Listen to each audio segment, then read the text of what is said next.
தமிழ் உறவுகளுக்கு வணக்கம். இது உங்கள் அமீரக சமையல். வணக்கம் தமிழ் உறவுகளே.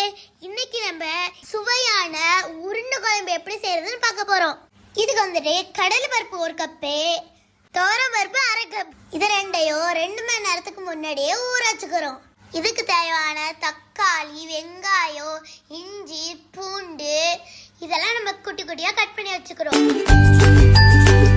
இப்போ ஊற வச்சிருந்த பருப்போட பூண்டு, இஞ்சி, 1 ஸ்பூன் ஜீரகம், 2 ஸ்பூன் சோம்பு, கொஞ்சோண்டு பெருங்காயத்தூள் இதெல்லாம் போட்டு நல்லா அரைச்சுக்கிறோம்.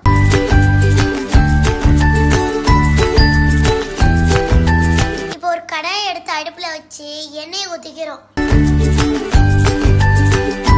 எண்ணெய் சூடானதோ வெங்காயத்தை போட்டு நல்லா வதக்கிக்கிறோம். அதோட கொத்தமல்லி, கருவேப்பிலை இதை சேர்த்து வதக்கிக்கிறோம்.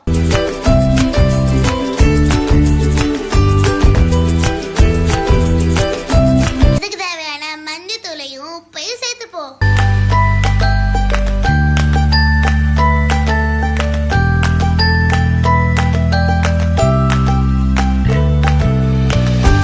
இப்ப நம்ம அரைச்சு வச்சிருந்த பருப்பை இதோட சேர்த்துப்போம். அந்த பச்சை வாசனை போற அவளுக்கு நல்லா வதக்கிப்போம்.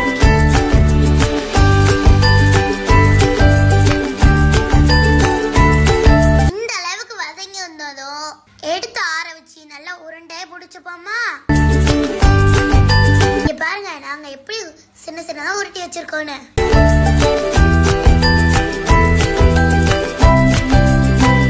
குழம்புக்கு ரெடி பண்ணிடுவோமா. இப்போ சட்டி எடுத்து அடுப்புல வச்சு எண்ணெய் ஊத்திக்கிறோம். இஞ்சியும் பூட்டையும் இப்ப நசுக்கி சேர்த்துப்போங்க. இப்ப கருவேப்பிலையை சேர்த்துக்கிட்டு இப்ப அடிச்சு வச்சிருந்த கறி மசாலா பட்டையை சேர்த்துப்போம். இப்ப கொஞ்சம் பூண்டு சேர்த்துப்போங்க. அடுத்தது வெங்காயம்.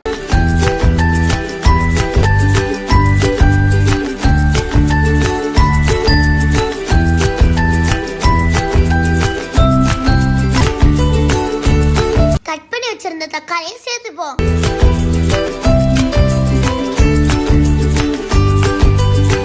குழம்புக்கு தேவையான உப்பையும் மஞ்சள் தூளையும் சேர்த்துப்போம்.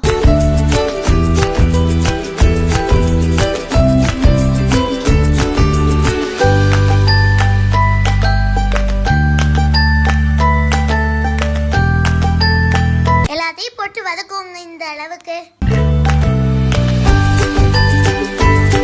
மல்லித்தூளையும் மிளகாத்தூளையும் நல்லா போட்டு வதக்கிப்போங்க.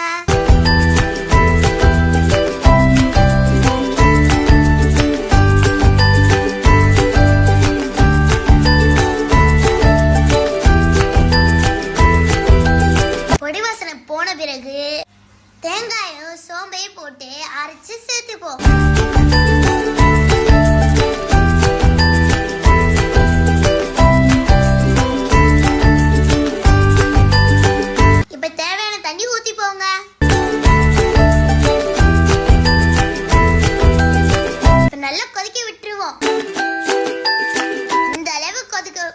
வந்த பிறகு உருண்டையை உள்ள இருக்குவாங்க.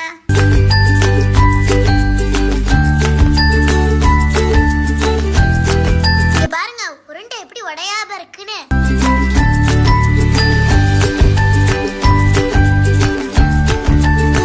அவ்வளவுதாங்க, டேஸ்டான உருண்டை குழம்பு ரெடிங்க. சோத்துல போட்டு ஒரு புடி புடி பொடிக்க போறேன். Thank you guys. இந்த வீடியோ உங்களுக்கு பிடிச்சிருந்தா லைக் பண்ணுங்க, ஷேர் பண்ணுங்க, சப்ஸ்கிரைப் பண்ணிருங்க.